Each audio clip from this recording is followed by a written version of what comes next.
Vamos começar, né? Seja bem-vindo hoje com um convidado aqui mais que especial, um amigo, Aleluias. camarada, nosso pastor, Pastor Marcos Paulo. nosso pai espiritual, amigo de toda hora e um cara diferenciado. Seja Diferenciado. bem-vindo. Obrigado. Tamo junto. É bom estar aqui com vocês. Eu ouvi falar por aí que o nome do programa tá até pensando em mudar, Bruno. É? É De Frente com o Gordo e o Magro. É verdade. Eu tô achando que hoje vai ter muita piada. Vixe, eu aí é bom. pensei que Piada fica de bom crente. esse nome, viu? De frente com os dois aí, o gordo e o Eita. mago. Pra gente começar, não sei se o Alisson quer começar fazendo uma pergunta, mas já vou tomar a frente aqui. Vai com Quem tudo. é... Eu conheço o Marcos Paulo, conheço o pastor Marcos Paulo, mas quem é o Marcos Paulo? É algo tão assim complicado falar de você mesmo, né? É. Se autodeclarar quem você é. Mas eu me julgo uma pessoa assim simples, no sentido de ser acessível, de gostar das coisas normais que todo mundo gosta, de ter uma rotina natural e também de ter uma rotina espiritual, não só por conta do ministério que fui chamado e exerço, mas por conta do meu relacionamento com Deus. Mas, de forma geral, eu sou uma pessoa bem simples, apesar de gostar de coisas boas também. Uhum. Quem não gosta, né, na Quem verdade. não gosta, é verdade. E, pastor, e pra gente conhecer um pouquinho mais, lá atrás, eu sou líder de criança também, né? Como é que era o Marcos Paulo criança?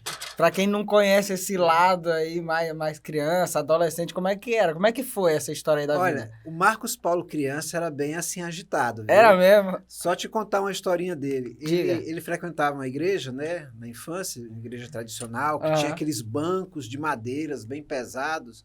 Aí ele gostava de sentar nos últimos bancos. Os pais sentavam mais na frente e ele sentava lá nos últimos bancos para conversar com os amiguinhos. Isso é a famosa galera do fundão, viu, E de Bruno? vez em quando, o Marcos Paulo tinha uma ideia de mergulhar por baixo dos bancos, junto com os colegas, e sair lá na frente e depois voltar. Era um Meu submarino por debaixo do banco, né? Só que eu nunca chegava no último, eu voltava antes do pastor me achar. Eita! Imagina hoje, Bem como pastor, agitadozinho. encontrando um menino fazendo isso. Não, hoje não dá porque é cadeira, né? Tem muita perna ali das perna cadeiras no meio. atrapalhando essa brincadeira. Nós aqui do Tribuscast, né, esse programa aqui que a gente tá... Hoje, inclusive, é o primeiro episódio, né? É uma alegria receber o senhor. Nós temos aqui a sua bênção, a sua direção para conduzir esse programa. A gente conhece muito da sua história, nós que convivemos com o senhor, nós que somos discipulados, né, orientados muitas vezes. Vem quando nós pegamos um puxãozinho de orelha, né? Vez ou outra só. Vez ou outra, né? Coisa pouca, pouquinho. Pouca. Nadinha. Nadinha. Amo vocês.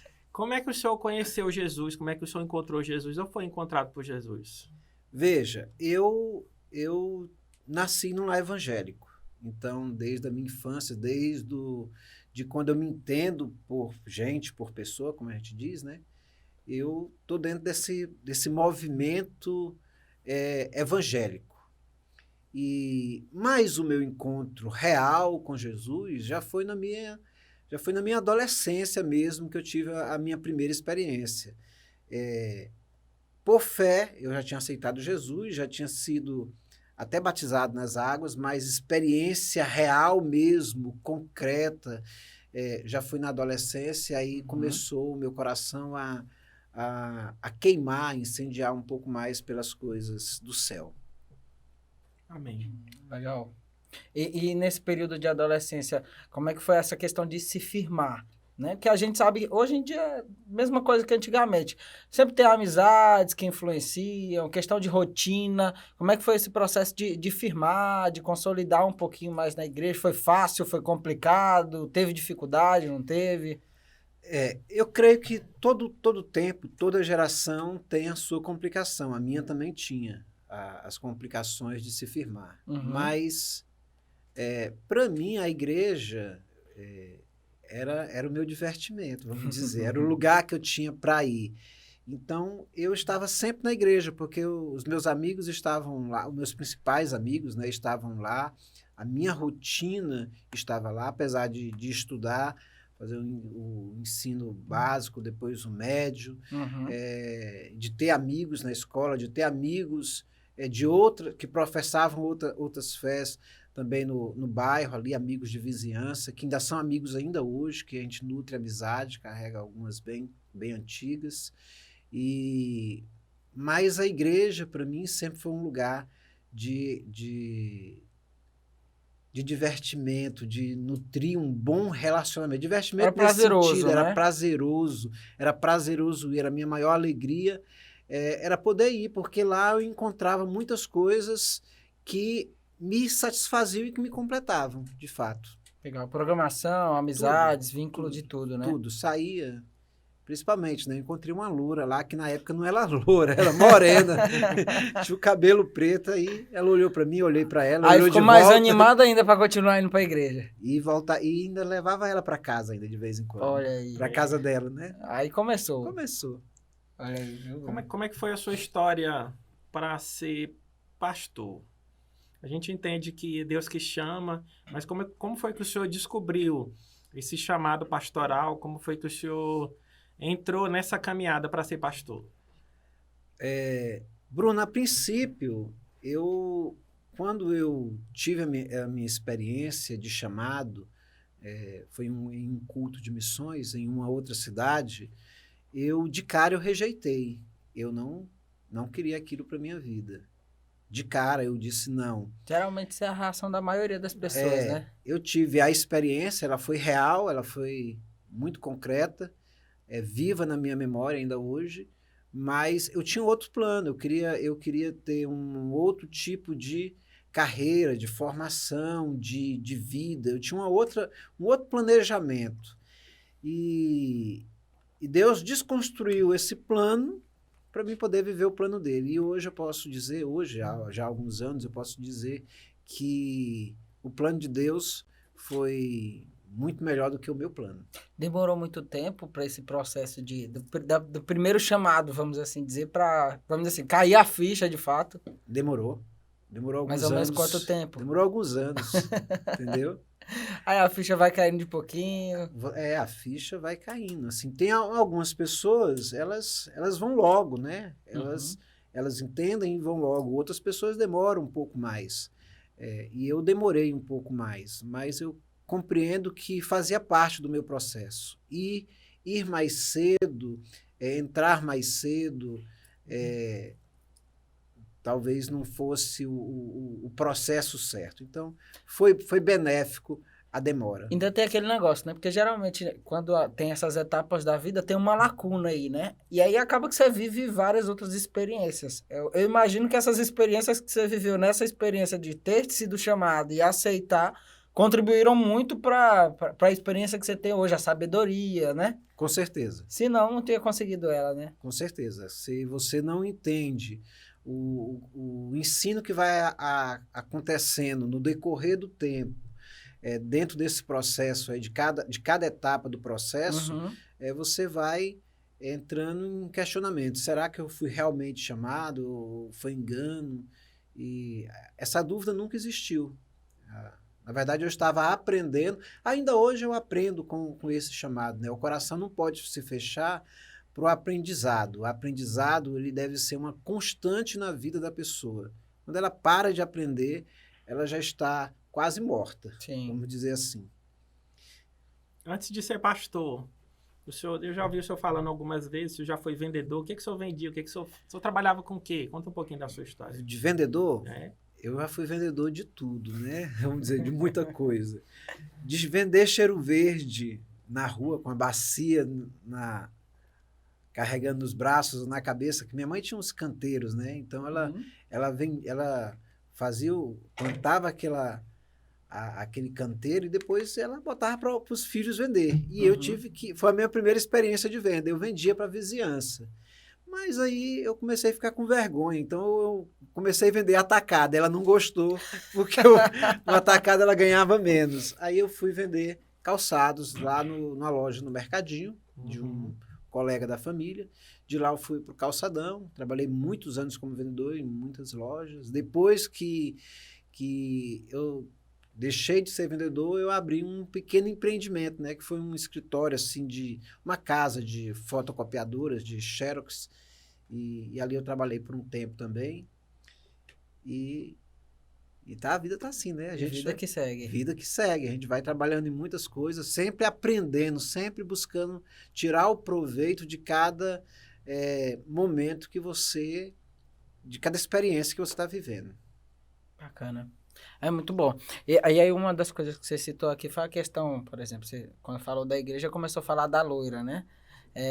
Como é que foi essa etapa aí, para quem tá acompanhando a gente aí, tá nessa etapa aí de namorar, de pensar em a alguém? loira é a pastora Vilma, né? Pastora Pra quem Vilma. tá escutando, né? Não pensar outra coisa. Ah, É verdade. vocês são gaiatos. Mas como é que foi aí essa... Né, naquela época, como que você conseguiu olhar para ele e falar assim, rapaz, é ela? Deu muita dúvida, não deu? Como é que foi naquela época?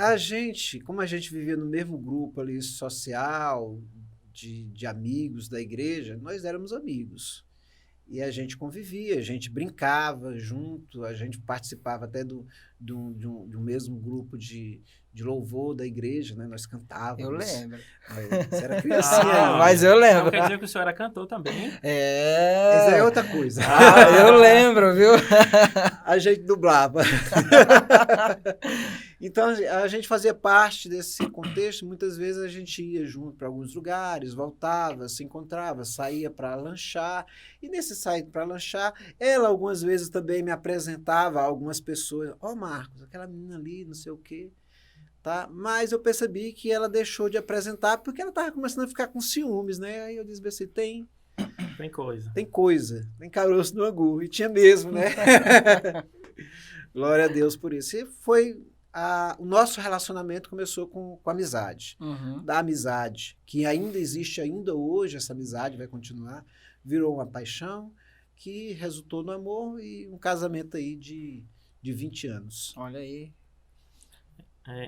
Esse fruto do seu relacionamento, né? A pastora Vilma, 20 anos de casado, tem 2 filhos. Uhum. Hoje o senhor é pastor de igreja, pastor de pastores, vamos chegar ainda a falar sobre isso. Mas a igreja hoje que o senhor é pastor, a gente enxerga, né, como nós participamos dela, a gente enxerga que é uma igreja muito familiar, né? É intencional essa igreja mais familiar, assim, tem muita família mesmo, completa, sabe? Ou é algo de Deus que tem ali direcionado? Eu creio que a gente não pode dizer que é intencional. Eu creio que cada um tem uma unção, cada pastor tem uma unção e ele vai atrair com aquela unção que Deus colocou sobre a vida dele a carga ministerial que Deus quer que ele execute. E a nossa igreja, ela é um reflexo daquilo que nós percebemos como algo importante, que é a questão da família. Eu creio que todo pastor tem essa visão, o quão importante é a família, mas assim, a gente busca muito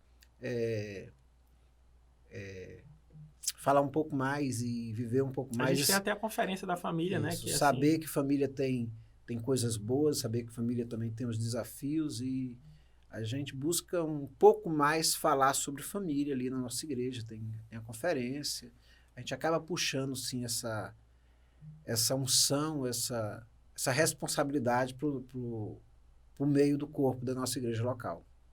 Legal. Já aproveitando já a pergunta aqui em questão de ministério, né? Como eu falei, eu lembro de algumas coisas, né? Tem uma cara de novo, mas tem um... Eu te conheço. De quando ele cantava? Também, mas não é dessa etapa ainda não. Anos. Mas eu lembro, meu pai sempre foi discípulo do pastor Marcos Paulo desde o início da Nova Aliança. Verdade. Né? E eu me lembro do processo de que multiplicou, né? Da Ágape para El Shaddai. Uhum. E aí eu queria que você compartilhasse um pouquinho como foi essa etapa, né? Que tem desafio à torta e à direita, né? Então, como é que foi, por exemplo? Que antes era um pastor de rede, né? Vamos assim dizer. E aí virou um pastor de uma congregação. E aí tem aquela questão da rotina e tudo. Foi desafiador? Já estava achando que estava mais preparado? Como é que foi essa etapa aí? Foi desafiador. É desafiador, na verdade. Não foi, é desafiador. Começar uma igreja. Mas a grande questão de termos começado a El Shaddai há alguns anos atrás foi porque eu estava sendo pastor de pastores e eu pastoreava dentro da Ágape, eu era um pastor auxiliado, pastorado dentro da Ágape, e estava pastoreando pastores que estavam à frente da igreja.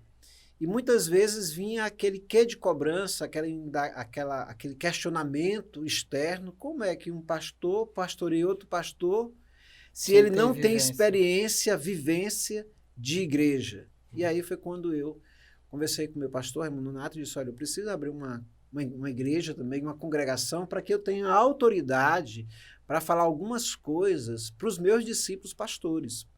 Eles estão à frente de igreja e eu também preciso estar à frente da igreja para sentir o que eles estão sentindo e para orientar dentro de uma visão congregacional, trazer alguns conselhos mais diretivos, sem que a pessoa pense, só está falando isso porque não pastoreia nenhuma igreja, só pastoreia um grupo da igreja. Então, nasceu por essa necessidade de crescer, de ter uma experiência diferente. Mas eu creio que Deus também estava no processo. E até a questão da praticidade, né? Também ter dicas práticas pessoais para dar para as pessoas. É o famoso respaldo, né? Aí, por exemplo, contextualizando aqui um pouquinho. Como sempre eu bato, faz parte. Já bati 2 vezes aqui no sino, aqui tem um sininho aqui. Eu acho, mas assim... E depois nós vamos conversar com o pessoal que ajuda ali, né? Tem 2 rapazes ali que depois nós vamos... vamos ter que ou amarrar as mãos ou fazer outra coisa. Mas enfim, contextualizando um pouquinho, a gente vive muito numa era que as pessoas são assim, né? Elas só querem, vamos dizer assim... Muita gente que não tem respaldo em determinada área e quer sempre opinar, e aqueles que só querem ouvir quem tem respaldo, né? Hoje em dia tem muito disso. E aí acaba que muito da nossa sociedade dá muito ouvidos às pessoas que não dão conselhos bons e fecha os ouvidos para pessoas que têm conselhos bons, né? Como pastor, eu sei que você encontra muitos casos assim. Sim. E como é que é esse processo aí de... Quando você topa com uma dessas pessoas que você está dando um conselho, a pessoa fecha o ouvido. Como é que é essa sua reação? Veja, o respaldo, ele é muito bom, porque ele lhe dá uma certa autoridade. Não é autoritarismo, lhe dá uma certa autoridade diante de um problema. Quer dizer, alguém que já fez algo vai ter uma autoridade maior do que alguém que só tem a teoria daquilo que deve ser feito. Mas quando se trata de conselho, a pessoa deve dar ouvido ao conselho. Tanto ao conselho de quem fez, como ao conselho de quem não fez. Alguns dias atrás eu estava conversando com uma pessoa que trabalha numa empresa chamada Like, e ele falou para mim, olha, tem umas câmeras aí, não sei o quê. Eu olhei para ele e disse, ele não conhece essas câmeras, ele nunca instalou, ele nunca viu. Mas o conselho foi tão bom que eu decidi caminhar naquele conselho. Eu abri mão de um conselho que eu estava já firmado dentro de mim, de um caminho que estava bem firmado, para caminhar num conselho novo, porque o conselho novo era muito bom. A pessoa não tinha um respaldo porque não conhecia o produto assim de pegar, de ver lá, mas o conselho era muito bom. É igual aquela história, né? Não avalia o profeta, mas sim a profecia, né? Não de quem vem, mas sim o conteúdo que vem. É verdade. Não, de quem vem nem sempre vem bem. Ainda bem que ele está ouvindo aqui, né? É verdade. Pastor, como é que é cuidar de outros pastores, né? Cada um tem um jeito, talvez uns são mais um pouco tradicionais, outros mais avivados, um mais calmo, mais valente. Como é que é cuidar de pastores? É um desafio bom. Assim, é bem diferente de cuidar de ovelhas. Quando você cuida de ovelha, a ovelha quase sempre ela... É mais um chamado, né, apostólico, assim. Ela é mais submissa, ela corresponde mais, mas muitas vezes os pastores, eles... Não estou falando de todos, né? Mas a gente encontra pastores que são, quando vão ser pastoreados, eles não são tão ovelhas. Entendeu? E é algo que eu falo sempre pro meu pastor. Eu sou pastor, eu tenho um pastor na minha vida, que é o pastor Raimundo Nonato, e eu digo para ele algo sempre. Eu digo que diante dele, apesar de eu também ser pastor, eu sou ovelha. Ele pode falar, ele pode discipular, ele pode corrigir, ele pode bater, ele pode colocar óleo na ferida, ele pode... Porque eu sou ovelha dele, eu faço bé para ele. Mas tem muitos pastores, porque agora estão numa situação de autoridade, que não são ovelhas. São autoridades, mas sem ser ovelhas. E o desafio é esse, entendeu? É pastorear alguém que, que tem o coração de ovelha ainda, que ainda é ovelha.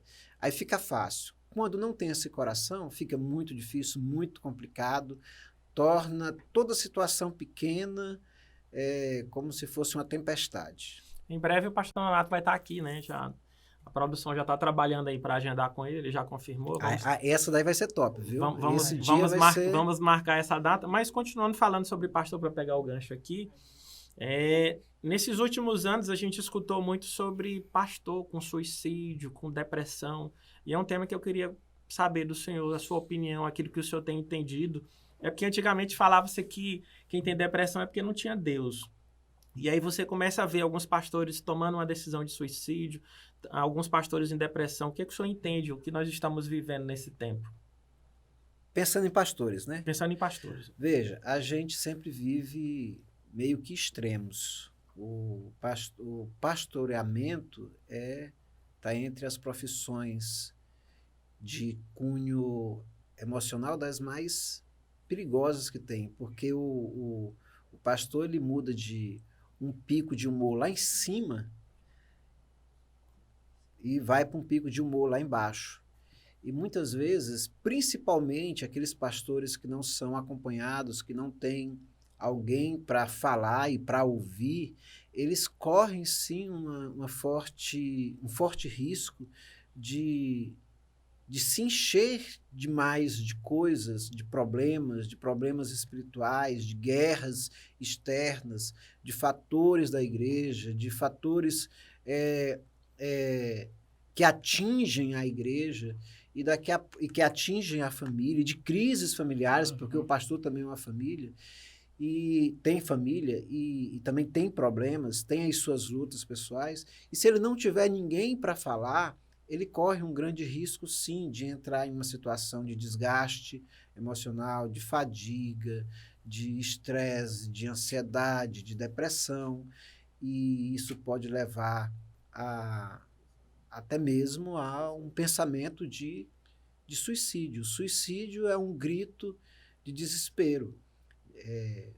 O suicida ele não quer se matar, ele quer encerrar um problema na vida. Todo suicida não quer se matar porque quer se matar. Ele só quer que aquele problema quer resolver um problema. Cesse. E muitas vezes não cessa porque nem sempre ele encontra alguém para falar. E às vezes também não depende só dele, né? Ele acha que por conta própria vai depender só dele. Mas assim, interessante você falar que a profissão de pastor mexe muito, né? Nessas emoções. E aí no meio dessa pandemia que a gente tem passado, ficou ainda mais evidente aquilo que já acontecia. Sim. Por exemplo, de manhã um pastor tem que ir em um café da manhã de um aniversário de uma ovelha.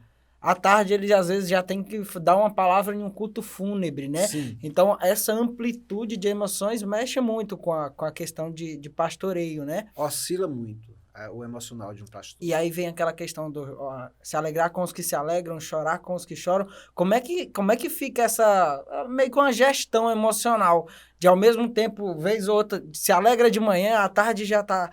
Mexe muito com o humor do pastor? Mexe. Agora, pastor Alisson, algo que eu até já ministrei algumas vezes lá na igreja, sobre a saúde do corpo, né? Uhum. Que o nosso corpo, ele é espírito, ele é alma, e ele é um corpo físico mesmo, essa casca que a gente habita. E nós precisamos aprender a cuidar não só da nossa vida espiritual. Muitas vezes há um certo desequilíbrio, exagero, assim, de um lado ou de outro, onde pessoas, inclusive pastores, estão cuidando só da sua vida espiritual e estão esquecendo das suas emoções. E cuidar das emoções é algo bíblico também. Eu preciso cuidar bem das minhas emoções para mim desempenhar um ministério aqui nessa terra que perdure durante muitos anos. Eu preciso também cuidar bem do meu físico para que eu possa também fazer a mesma coisa, viver mais tempo e viver melhor.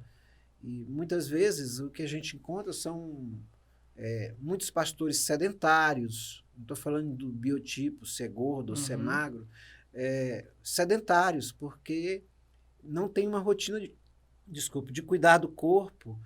E da mesma forma como a gente encontra esse tipo de pastores, a gente também encontra pastores que são sedentários na alma, que não têm a rotina de cuidar da alma. Sofre um desgaste emocional e, em vez de pedir socorro, assim como uma ovelha pede, né, que devia ser, pastor, alguém me fez um mal, me fez um dano, eu preciso confessar, eu preciso falar, eu preciso abrir o coração.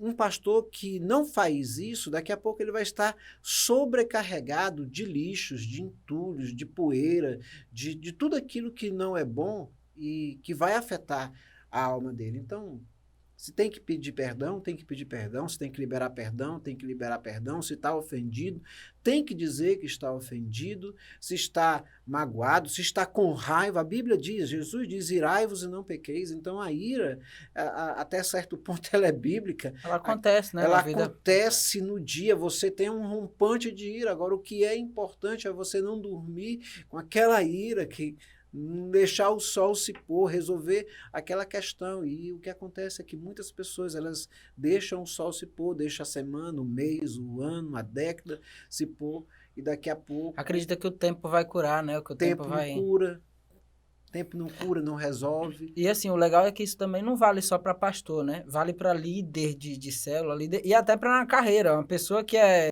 supervisora de vendas, hoje em dia tem muito disso, da cobrança pela perfeição, né? A pessoa não pode mostrar vulnerabilidade ou fragilidade porque ela está se mostrando fraco. Aí acaba acontecendo isso também que a gente está conversando aqui, né? Eu trabalhei numa rede de lojas que foi implantada em Imperatriz há muitos anos atrás, e essa rede ela foi uma das primeiras a trabalhar com essa mentalidade coach, vamos dizer assim. E ela fez a transição, essa rede não existe mais, ela fez a transição daquilo que as pessoas achavam correto para aquilo que precisa ser. Antigamente as pessoas davam muito valor no coeficiente de inteligência, o QI. Hoje, o que é importante é o QE, o coeficiente emocional. As empresas hoje, elas querem muito mais ver o quanto a pessoa é bem emocionalmente do que o quanto ela é bem inteligente. Sim. Porque se ela for bem emocionalmente, ela vai saber lidar com os altos e baixos da vida e do dia. Porque muitas vezes a vida tem um alto e baixo, mas no dia também a gente encontra altos e baixos, picos de humor, e quem tem as suas emoções mais ou menos organizadas vai ter um resultado muito maior. Para a vida, para a empresa, para a igreja, para o ministério. Até porque tudo, esse é o família. diferencial também, vamos dizer assim, trazendo para o mercado de trabalho, da mão de obra humana, né? Pô, hoje em dia tem muita tecnologia. O que difere o homem da tecnologia? É justamente o feeling, né? O sentir, a emoção que diferencia a gente da tecnologia. E aí, se a gente focar só no QI, não se tornar vai. humano, entendeu? Então, assim, a gente precisa humanizar um pouco mais muitas estruturas, entendeu? Das pessoas. Cada um tem uma história, cada um tem as suas cicatrizes, cada um tem as suas dores, tem os seus traumas, e algo que nós precisamos aprender nesse tempo, pastor ovelha, pastor, ter empatia pelo outro, saber que o outro tem a história, a minha história difere da história do outro, entender a história do outro, para poder ajudá-lo. Não é só colocar regras espirituais. Jesus, ele fazia isso. Jesus, antes de qualquer coisa, ele olhava ali para a história da pessoa e ajudava ele na história da pessoa. Depois Jesus fazia a pessoa levantar e andar e dizia, não peca mais, crente. A pastora Vilma até usa muito uma frase, mais ou menos nesse sentido, né? Que toda comparação é injusta, justamente por isso. Cada um é cada um tem sua história, tem o seu jeito de ajeitar. E as redes sociais são um grande problema desse tempo, né? Sim. É o que traz a comparação, né? Você passa o dia no Instagram, a cabeça do dedo tá para arrancar já, né? Tá você começa a se comparar com aquele outro e... Eu gosto muito de fazer analogia nesse sentido aí, entre uma floresta plantada pelo homem e uma floresta plantada por Deus, uma natural, da natureza. Quando você vai para uma floresta de reflorestamento, você vê aquele negócio assim, todo alinhado, tudo da As mesma árvores tudo do mesmo espécie, tamanho. tudo do mesmo tamanho. Parece que foi penteado aquele negócio. Aí você vai para uma mata, para uma floresta assim de mata, aí você vê uma árvore de uma altura, outra de outra espécie. Quando você vai lá para a floresta de reflorestamento, você fica lá, aí você tenta escutar algo, você não escuta nada. Não tem inseto, não tem pássaro, não tem cobra, não tem bicho. Não tem nem graça, às Porque vezes. não tem graça. Agora vai para uma outra floresta, você escuta muitos sons, você percebe muitos cheiros diferentes. Então, assim, isso é... E cada um ali precisa um do outro, né? Sim. A floresta precisa do besourinho, que precisa do passarinho, que precisa do animal maior, do macaquinho, para poder disseminar as sementes. Aí nasce uma árvore aqui, nasce uma trepadeira ali, nasce uma outra coisa diferente, cada uma fazendo parte do mesmo grupo ali, do mesmo contexto, do mesmo bioma. A igreja tem que ser como uma floresta, e não como uma floresta de reflorestamento. A igreja não pode desejar ser um negócio assim tão perfeito aos olhos. Ela precisa se olhar como uma floresta que Deus criou, que está ali plantada por Deus, aonde não importa o tamanho, a espécie, o fruto que dá, faz parte daquele bioma. E aquele bioma ali, ele se sustenta. É rosa misturado com ortiga, com um monte de coisa. A igreja é a Arca de Noé, né? Tem que ter de tudo. Tem que ter de tudo. É. E você sabe que na arca acontece muita coisa, né? Acontece. Inclusive, o elefante faz o número 2 dentro da arca. Aí já era. Já era. Continuando falando um pouco sobre as emoções, o Afonso já pode pensar, se quiser fazer alguma pergunta aí, mas o Leilson também podem pensar em alguma coisa, depois que eu terminar aqui. Continuando falando um pouco sobre emoções, sobre cura, sobre esse tempo que nós estamos vivendo. O senhor já foi diretor, né, das escolas aí da IFOL, né, ainda é professor. Uhum. Então, como é que o senhor se encontrou nessa área aí, que a gente que lhe conhece assim, de um bom tempo, sabe que o senhor é muito bom nessa área, entende muito. E como é que o senhor se encontrou nessa área? Como é que o senhor trabalha? Tem uma palavra bonita para isso. Tem know-how. Tem Know-how. Know-how. O sangue de Jesus tem poder. Palavra bonita. Na verdade, eu não encontrei IFOL. A IFOL me encontrou, né?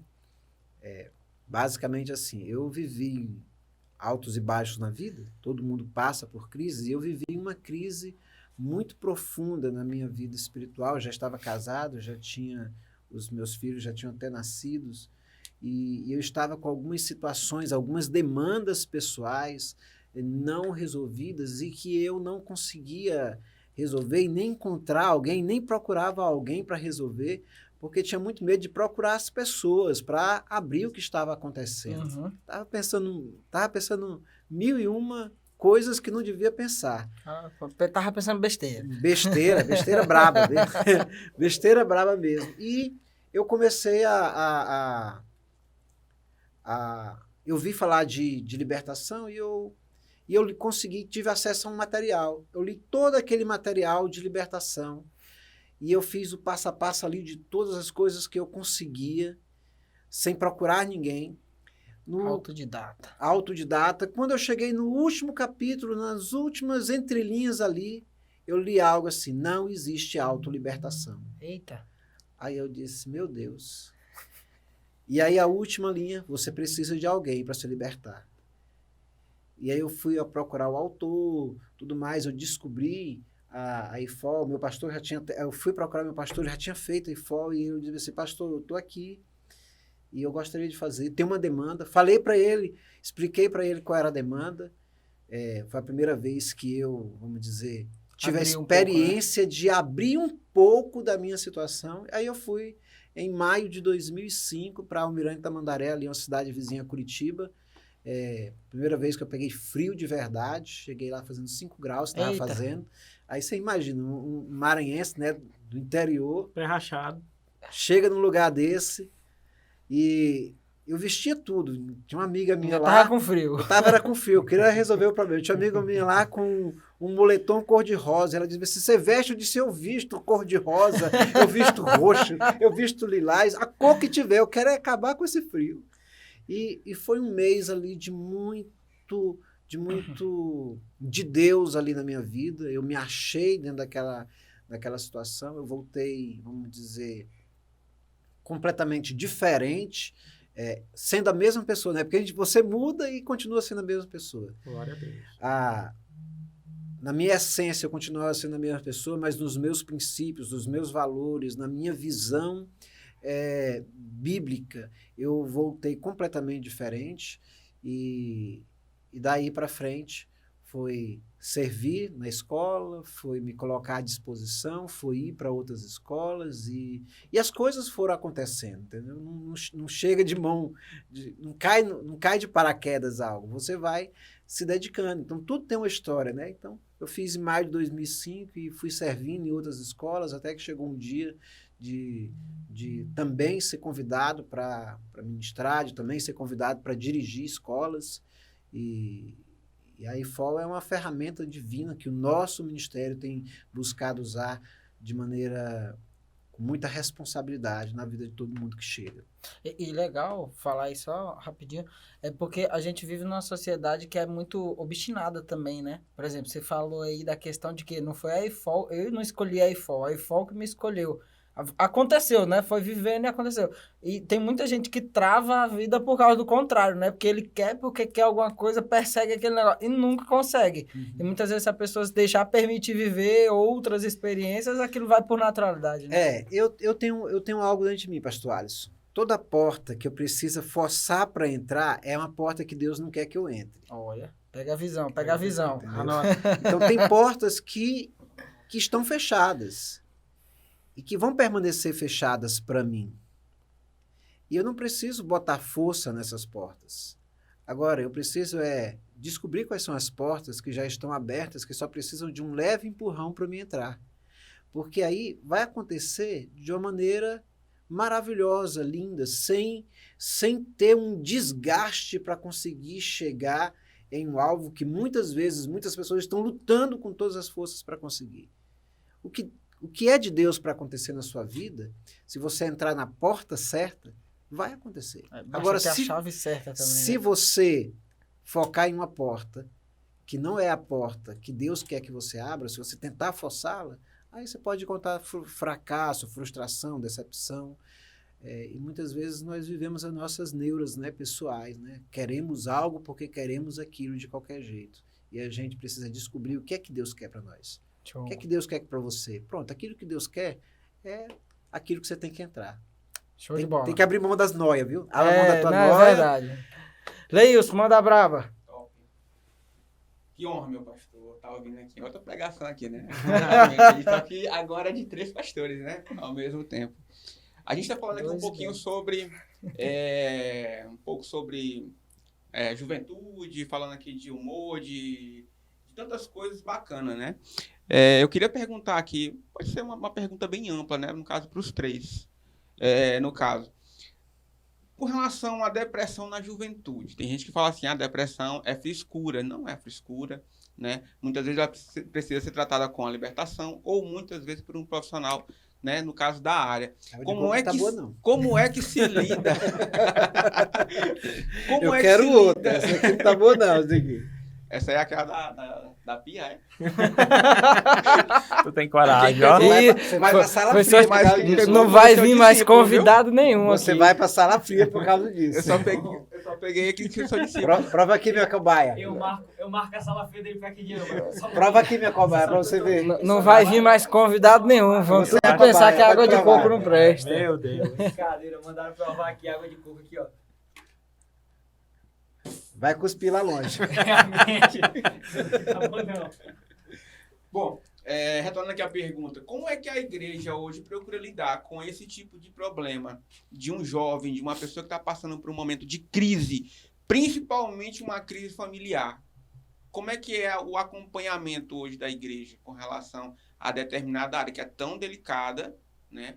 Principalmente numa mente que está sendo modelada hoje? igualmente num mundo caótico como nós temos hoje. Como é que é lidado isso hoje na igreja? Deixar o pastor Bruno e o pastor Alisson responder. Eu ia já propor, era um 0 ou 1 aqui, pra ver quem fazia. Tá, hoje a gente cuida de jovens, né? Eu acho que não devia ser para mim, não. Devia ser para o pastor Marcos Paulo. Mas eu vou contar aqui alguma experiência.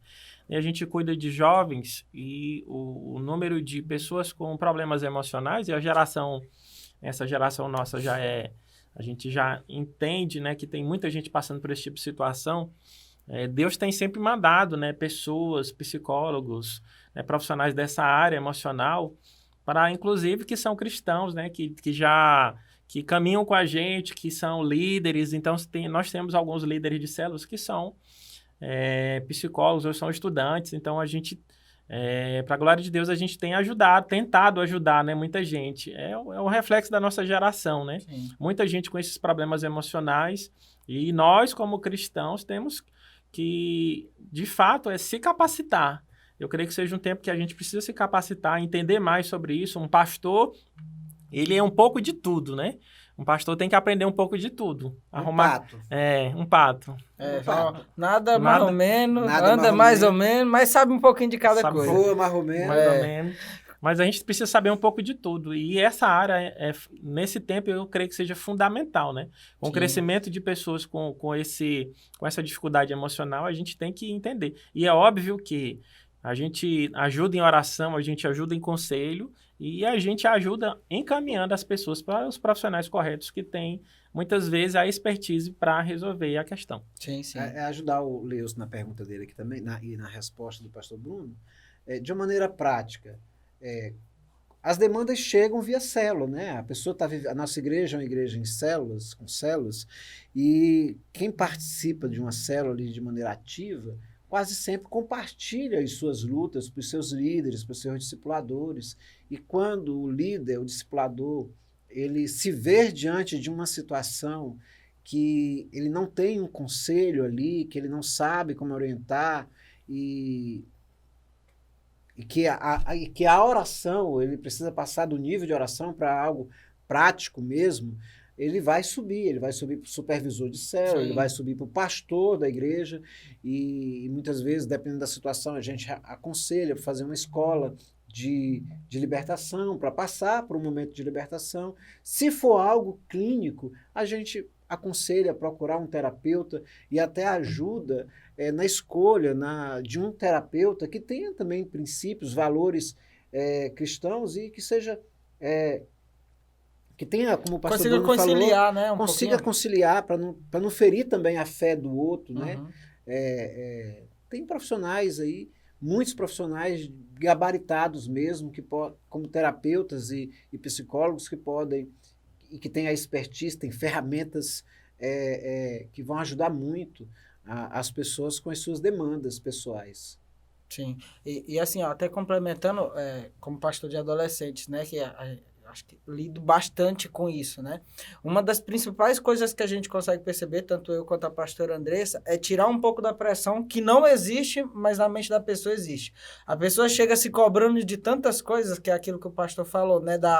Bota tanta expectativa em algo que aí não dá certo, porque não aproveitou as oportunidades, forçou a porta errada, né? Vamos dizer assim. E aí ela se pressiona tanto que vai desencadeando várias coisas. Então, uma das primeiras coisas também é tirar um pouco dessa pressão. Chega, é porque o problema é esse. Mas será se realmente isso é um problema? Será se não é algo menor que dá pra gente... E aí, às vezes, nisso a pessoa já vai entendendo, realmente, não é um problema tão grande assim, e vai tirando um pouco da pressão. E tudo isso que já falaram aqui também é o que tem acontecido, né? Show de bola. Pastor Marcos, é uma honra estar sempre aqui com o senhor. A gente sempre bate um papo muito bacana, pessoas excepcionais, pastor Bruno, pastor Alisson. Chegou uma parada interessante aqui, né? Tem muita gente que conhece o senhor, que caminha ali pela igreja, que lhe vê sempre, que lhe encontra em alguns lugares. E o pessoal tá querendo saber como é que é o dia a dia de um pastor que é pastor de pastores. Né? A gente conversou aqui a respeito de um pouco do que o senhor faz, mas a gente não foi tão direto. E o pessoal quer saber como é que é a rotina do pastor Marcos Paulo. Veja, é normal. A minha rotina como eu falei, eu sou simples, né? Apesar de gostar de coisas boas. Mas a minha rotina é normal. Eu acordo e faço meu devocional com Deus, busco ouvir ali a palavra de Deus para o dia e vou resolver algumas coisas, seja da igreja local que eu pastoreio, ou seja mesmo da família, coisas a nível familiar e pessoal, vou na academia, vou almoçar na casa da minha sogra, ou almoçar com minha esposa no centro, ou com os filhos que já estão trabalhando. E algumas vezes durante o dia, ou muitas vezes durante o dia, por conta das distâncias, nem todos os discípulos pastores são daqui de Imperatriz, eu vou ali compartilhando, comunicando. Enquanto vou fazendo as mesmas coisas, o pastor Nato tem uma palavra muito que ele gosta de usar muito, comitantemente, ao mesmo tempo que eu vou fazendo as minhas coisas que eu coloquei na minha rotina do dia, eu vou atendendo cada um deles por telefone, por mensagens de texto, por mensagens de áudio, e a gente vai orando, a gente vai aconselhando naquilo que a gente tem uma resposta, um conselho prático para dar. É dado naquilo que é para fazer, a gente desfaça, naquilo que não é para fazer, a gente não faça. Naquilo que a gente não sabe, desespera, porque a gente não ouviu Deus ainda. E algumas vezes, durante o mês e durante a semana, várias vezes, na verdade, eu viajo para visitar os pastores em suas cidades. Agora que a pandemia deu essa freada, a gente começou novamente a viajar, visitar cada um dos pastores e também das suas igrejas locais, para deixar uma palavra, para um treinamento, para uma macrocélula, para sentar, para ter um tempo produtivo, presencial com os pastores, para orar junto com eles ali, porque a distância é uma coisa, a proximidade é uma outra coisa completamente diferente. Eu posso fazer o pastoreamento à distância, mas quando eu estou perto, tem o fator calor humano, a pessoa se sente abraçada, se sente amada. Então, com frequência, a gente mais aproveitamento, né? tem um aproveitamento muito maior. E cria mais vínculo também, né? Vai aumentando os E vínculos. tem gente que fala que pastor não faz nada, né? Tem muita gente que fala que fala muita coisa de pastor. Eita. Pastor, complementando um pouquinho do que o Luiz estava falando, fazendo aqui uma pergunta, queria que você desse um pequeno esclarecimento para a gente com relação ao seguinte. Você falou um pouquinho sobre a sua rotina, de como é que é, né? E tem muita gente que olha assim, para a igreja, para a Nova Aliança, te citando como um exemplo, que a Nova Aliança cresceu muito, né? Por que cresceu, né? Tem gente que me pergunta assim, quem é teu pastor? Marcos Paulo. Cara, mas aquela igreja é grande. Como é que é ele? Eu resumo o senhor em uma pequena frase. Meu pastor, ele é um investidor do reino. Ele é uma pessoa simples, mas tem uma visão muito macro do negócio. Porque a igreja basicamente é o quê? Ela é cuidar de pessoas, né? Eu queria que o senhor desse uma pequena explanação para a gente com relação ao crescimento desse ministério, né? Como é que é o lidar com o cuidar de pessoas, porque a igreja não é o templo, né? Como a gente sempre fala isso. A igreja, né, é eu, é você, é todo mundo que está aqui, que cuida de gente. Como é que é esse relacionamento hoje para o crescimento do reino hoje? Não, cuidar de pessoas é a parte mais, vamos dizer, mais gostosa do ministério, né? É a parte... E não deixa de ser trabalhosa também, porque muitas vezes você vai chorar com alguém que está chorando, você vai se alegrar, outras vezes você vai sentar na mesa, outras vezes você vai querer bater na pessoa. O cuidar, ele é muito bom, ele não é um peso.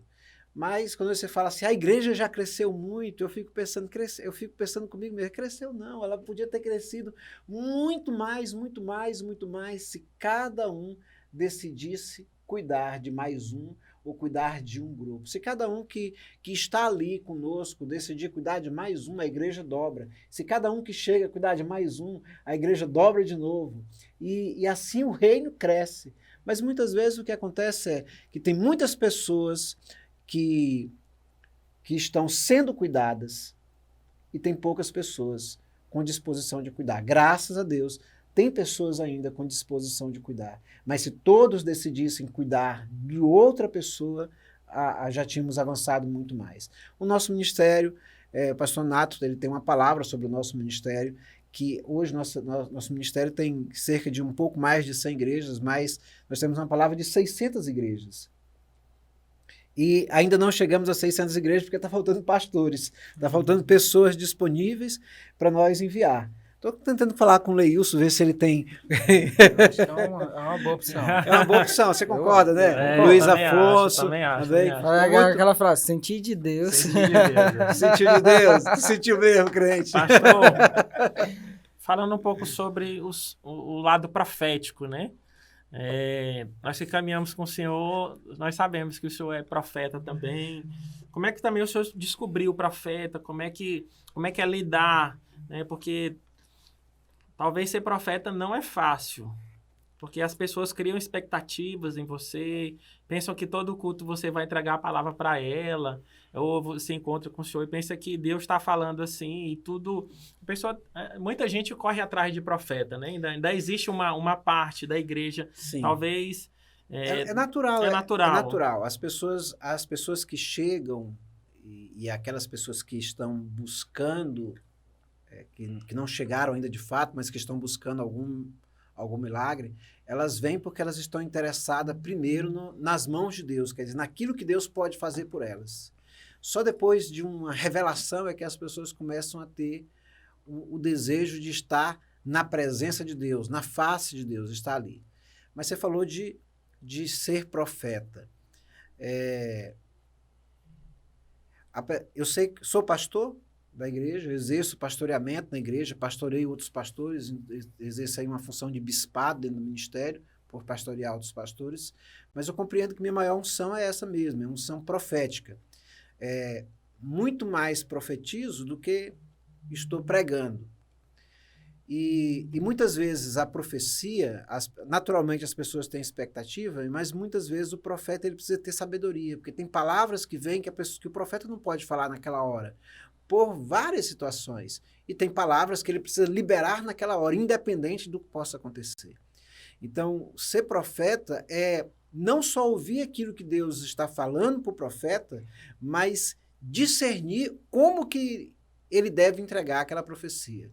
E eu acho que muitas vezes existe até muitos outros profetas por aí, mas que estão só entregando a palavra, faltando um pouquinho com o senso de sabedoria, de uma palavra que é específica para uma pessoa entregar para um coletivo de pessoas. Não é para um coletivo se é específica. Se é específica, é só daquela pessoa. Então, ele não pode estar falando na frente para todos, né? Principalmente se for uma profecia que traga uma revelação muito íntima da pessoa, que vem expor a pessoa a uma situação de algum tipo de ridículo. Não, tem que chamar a pessoa e dizer, olha, Deus me falou isso, e olhar com o olhar de profeta mesmo, com autoridade de profeta, e falar para aquela pessoa no olho, para não ser um recado, assim, para ele mesmo entregar. E tem palavras que são gerais, para o coletivo, onde ele libera, seja para a igreja, seja para uma comunidade, seja para uma cidade, para uma nação, ele libera uma palavra geral ali. Então, o profeta ele precisa ter essa sabedoria de falar. Ele precisa ter os dois ouvidos bem atentos para ouvir o que Deus está falando, mas ele precisa ter a sabedoria na hora de entregar a profecia, para não entregar a profecia de maneira errada ou para o destinatário errado. Legal, muito bom. Eu acho que a gente está caminhando já para encerrar, né? Aleluia. Mas antes, assim, tem muitas histórias que marcam, né, a nossa vida. E eu queria saber se você consegue lembrar de algum fato, alguma história que nessa caminhada aí de pastor, profeta, que aconteceu que você falou assim, pô, essa daqui me marcou, eu vou carregar pro resto da vida, alguma história, alguma situação que tenha ocorrido que você consiga compartilhar com a gente. Consegue lembrar de alguma aí agora? Assim, de maneira específica, assim, Alisson, porque são tantas, né? Uhum. Muitas coisas, assim. Eu me lembro que uma vez eu estava lá na Chácara Vitória, Uhum. e de repente eu senti no meu espírito, assim, a presença um pouco maior do Espírito Santo querendo falar algo comigo, e Deus me disse algo, vai chegar nesse lugar alguém que vai ser um político, que vai ser... E quando eu olho para trás, eu vejo alguém entrando, eu não conhecia a pessoa, e eu pergunto para o pastor Nato, quem é aquela pessoa que acabou de entrar? Por quê? Ele disse, porque Deus me disse que aquela pessoa ali vai ser vice-governador do estado, por um tempo e depois de um tempo vai se tornar governador. Foi uma das primeiras palavras proféticas em estrutura de governo que Deus mandou entregar para alguém. Uhum. E aquela palavra, para a glória de Deus, se cumpriu na vida daquela pessoa. Pastor Nato, como eu não conhecia, eu falei para o pastor Nato, é a sabedoria, né? Eu não cheguei direto para a pessoa, eu compartilhei com o meu pastor foi lá, a gente conversou. Eu também me lembro que fui em uma cidade do interior, onde eu supervisionava, e eu estava sentado lá com alguns pastores e de repente chegou alguém que já era da área política da cidade, e eu olhei para ele e Deus me disse, diga para ele não se candidatar para o cargo que ele ocupa, diga para ele se candidatar para prefeito. E era uma palavra específica para ele, falei. Já era um crente, ele ouviu a palavra, no coração dele ele deu aquela zombadinha de falta de fé, e ele se candidatou para o cargo que ele já ocupava, vereador. Ele tinha convicção de que ia ser reeleito para vereador. Ele não conseguiu ser reeleito para vereador, mas se ele tivesse candidatado para prefeito, ele tinha sido eleito, porque os 2 candidatos foram impugnados. Então, com uma merrequinha de voto, ele Seria o prefeito. seria o prefeito.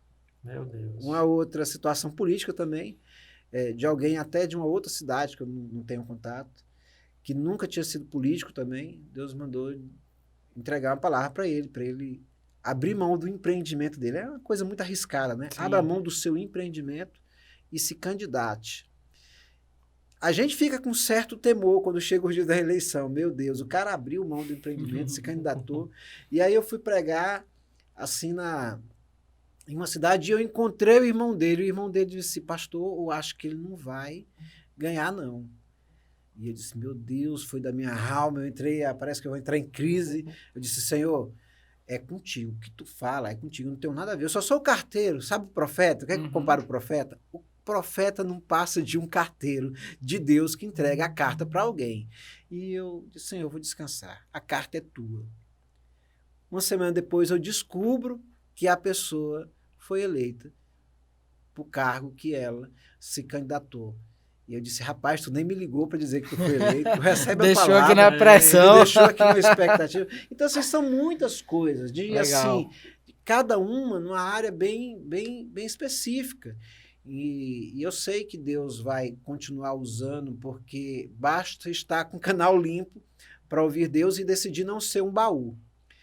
Muitas vezes a pessoa tem até uma unção profética, tem um ofício profético, mas fecha a vida como baú. Ele gosta só de ouvir o que Deus está falando, mas não entrega. Uhum. E o profeta ele tem uma responsabilidade de entregar. Talvez não na hora, talvez não diante de um grande grupo, mas ele tem a responsabilidade de entregar tudo o que Deus fala. Se Deus falou, ele precisa entregar. Amém. Amém. Pastor, nós estamos aqui no Tribus Cast e a nossa conferência está chegando, né? Conferência Tribus, 26, 27, 28 de agosto. Vai ser aonde mesmo? Lá na sua igreja, na igreja do seu pastoreia, na Glória Nova a Aliança Deus. El Shaddai. Queria saber que o senhor falasse um pouquinho sobre a conferência, suas expectativas, né? Esse é o 4º ano. E eu tô sabendo que o senhor é um dos pregadores aí Não tô de sabendo lá. disso ainda não. É profecia. Profecia. Eu acabei de aprender. Não sou mais baú ainda. Abre o baú, Bruno. Abre o baú. Muito bem. Minha expectativa é grande, pastor Bruno. Principalmente assim, nós estamos caminhando para a 4ª, né? Se o senhor quiser falar um pouquinho sobre a história, quiser falar, fica à Não, vontade. estamos caminhando para a 4ª profecia, para a 4ª profecia, Olha. para a 4ª... Conferência, a 4ª conferência, o 4º ano que a gente realiza. E o tema desse ano é um tema muito, muito sugestivo, porque ele nos conduz a ser pessoas que continuam queimando, Uhum. continuam incendiados, mas que amadurecem. E amadurecer é tomar a responsabilidade para si de algumas coisas. E eu compreendo que Deus quer isso nesse tempo. Ele quer que a gente continue sendo pessoas incendiadas, apaixonadas por Ele, que aceitam os desafios dEle, mas que puxam para si a responsabilidade. Porque desde Adão a gente tem uma tendência de transferir a responsabilidade para os outros. Quer dizer, Adão é um filho imaturo. se eu fosse dizer algo, né? Se eu fosse pregar lá na conferência, eu dizer isso. Adão era um filho... Eu vejo que é um Spoiler. spoiler. Adão é um filho imaturo. E Jesus é um filho maduro. Por quê? Porque Jesus ele puxou para si a responsabilidade da salvação, da nossa salvação. E eu preciso ser alguém que queima, que é incendiado, que cai no chão, que pula, que chora, que profetiza, que sai correndo com a bandeira do Brasil nas costas, não é porque o Brasil fez gol, mas que sai correndo, que ora pela nação, que ora pelas nações da terra, que chama Maranata e que assume a responsabilidade diante da igreja, diante da família, diante da sociedade, diante do trabalho, diante das outras pessoas, de qualquer lugar que chegar, poder representar Jesus. Amém. E eu creio que Deus quer nos levar para isso. Então tá todo mundo convidado, né? Quem nos assiste, quem nos escuta. Pastor Alisson quer fazer mais alguma pergunta ainda? Não. Para encerrar, pastor Marcos Paulo, a gente quer agradecer, né, a sua presença, né, encaixa hoje na sua agenda, ilustre, né? É uma honra para nós o primeiro episódio, né, estar com o senhor. É uma alegria minha. Mas eu queria que o senhor deixasse uma palavra, né, para quem nos escuta, quem nos assiste, que Deus tem falado ao seu coração e depois que o senhor fizesse uma oração por nós, por quem nos assiste. Ok. Deus tem falado no meu coração. Eu vou falar primeiro que a minha carne tem falado. Né? A minha carne tem falado que daqui a gente vai para comer em algum lugar. Amém. Viu? Aquele salmão, né, grelhado. Ei, Né? Leios, patrocínio. É, o Leilson aí vai nos abençoar lá no Rapaz, salmão será porque grelhado. todo mundo olhou pro Leilson. Porque é ele, né? É ele, é o Foi a cara. concordância divina É. que aconteceu. Marcos também tá doidinho para entrar nessa concordância Tá. divina. Glória a Deus. Mas, assim, a palavra que eu quero deixar para cada um de vocês que estão ouvindo ou assistindo é que, independente da crise que nós estamos vivendo, das situações, de tantos pensamentos contrários e distorcidos, de tantas ideologias que têm surgido nesse tempo, não deixe o fogo de Deus apagar na sua vida. Não deixa essas contaminações externas atingir o seu interno. Talvez você não consiga evitar a contaminação externa, mas você pode evitar que essa contaminação entre dentro do seu coração, faça uma casinha na sua vida. A gente não consegue evitar que um passarinho passe por cima de nós e muitas vezes a gente não consegue evitar que ele faça o 2 também em cima de nós, ele está voando e faz o 2, mas a gente consegue evitar que ele crie um ninho na nossa cabeça. É verdade. Então, assim, a palavra que eu quero deixar é: você não vai fugir de muitas ideologias, de muitos pensamentos, não tem como, elas estão aí todo dia, toda hora, nas redes sociais, na TV, está sendo disseminado muita coisa ruim. Tem muitas coisas boas ali, muitos pensamentos que precisam ser colocados, mas tire aquilo que é ruim, aquilo que não serve. Fique só com a parte boa daquilo que serve. E você vai saber aquilo que serve quando você vai para a Bíblia. Porque a Bíblia, ela é perfeita. Ela fala sobre todo tipo de assunto. Fala sobre como cuidar da natureza, fala sobre cuidar da higiene pessoal, fala sobre como tratar o outro, que o outro eu devo ter mais estima pelo outro do que por mim mesmo, que eu devo honrar o outro, que eu devo respeitar o outro. Então, cuida disso na sua vida. Deixa o fogo queimar dentro de você, só não deixa as coisas externas te afetar. Amém. Amém? Amém. Glória a Deus. Amém. Você pode orar. Posso orar? Pode. Amém. Que o Senhor nos abençoe, Amém. que o Senhor nos guarde, que o Senhor providencie sobre Em nome de cada Jesus. um de nós o milagre que Ele reservou desde o céu para as nossas vidas. Em nome de Jesus. Amém. Amém. E aleluia. Show de Glória bola. a Deus. Muito Show bom. de bola. Até o próximo agora, não? Até o nóis. próximo. Quem será o próximo? Quem será? De Quem frente será? com gordo e com magro. Aleluia. Então, você que nos assiste, Deus te abençoe. Semana que vem estaremos aqui de novo com alguém, né? O pastor Marcos Paulo tem cadeira cativa. Quando quiser voltar, É o verdade. senhor não enfrenta a fila. Olha É Aleluia. só mandar. Certinho. Tamo junto.